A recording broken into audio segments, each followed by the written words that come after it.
mi-mandat est une exigence de la démocratie moderne qui place la transparence et la bonne gouvernance au sommet de la pyramide. C'est pour répondre à cette exigence, pour satisfaire à cette obligation que nous devons, en tant qu'élus, c'est-à-dire en tant que dépositaires de la volonté populaire, convoquer les Dakaroises et Dakarois périodiquement et dans des formes diverses pour leur parler ou plus exactement pour nous expliquer sur la manière dont nous tenons le gouvernail du bateau dénommé Dakar. Le programme Dakar bi ñu bokk n'est certainement pas un chapelet de vœux pieux ou de simples déclarations d'intention. Il a été conçu selon une démarche originale basée sur la collecte de données à travers des visites de terrain permanentes auprès des différentes couches de la population. Je veux citer le fameux Dox Mbokk. C'est donc un programme conçu avec les Dakarois et pour les Dakarois.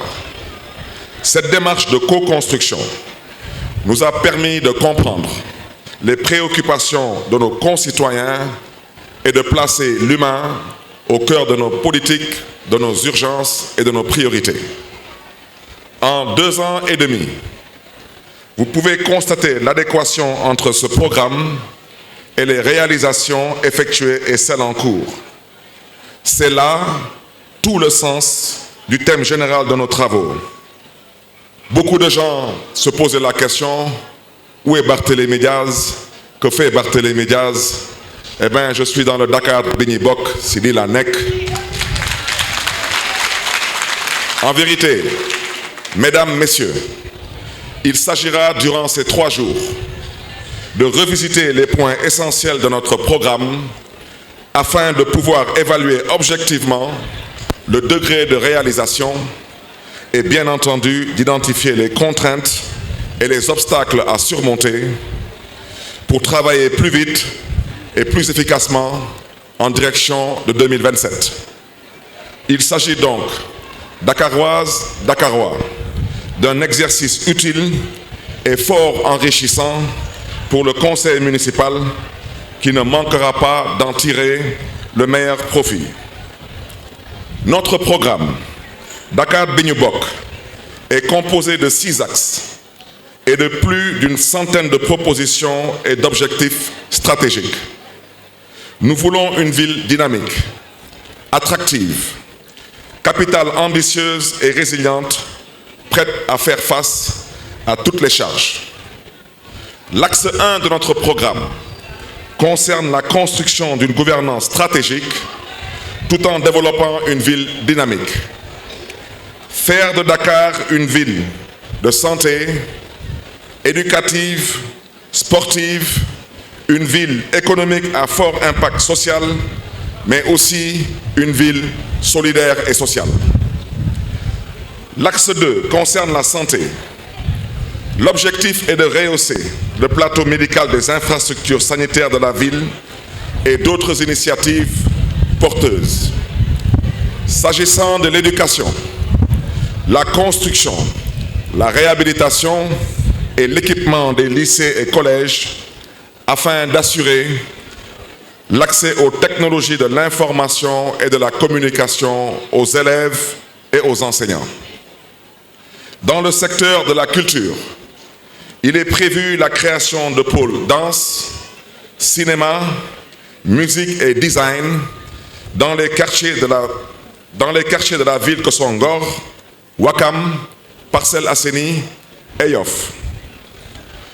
La transformation du cadre de vie, la gestion des marchés, la libération des rues et trottoirs font également partie du programme, de même que le repositionnement de Dakar dans la diplomatie des villes. À ce stade, vous me permettrez de décliner nos réalisations en cours et je me permettrai de commencer par la santé et l'éducation, qui sont 2 piliers essentiels de la politique municipale. La santé pour tous. Comme dit l'adage, quand la santé va, tout va bien. L'objectif de la politique municipale de santé est de rehausser le plateau médical des infrastructures sanitaires placées sous la responsabilité de la ville de Dakar.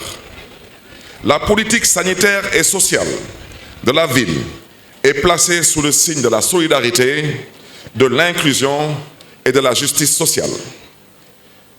À ce titre, pour les réalisations, nous sommes en train de construire un pôle mère-enfant à l'hôpital Abass Ndao d'un coût de 600 millions de francs CFA. Nous avons déjà commandé et d'ici quelques semaines, nous allons recevoir un IRM pour un montant d'1,5 milliard, soit un investissement global de 2 milliards de francs CFA dans le cadre de la vision que nous avons pour l'hôpital Abass Ndao.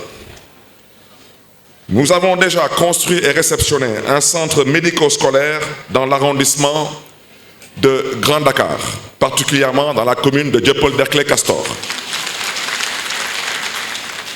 La réouverture de l'école municipale de la santé pour la formation d'infirmiers, de sages-femmes et d'assistants infirmiers gratuitement.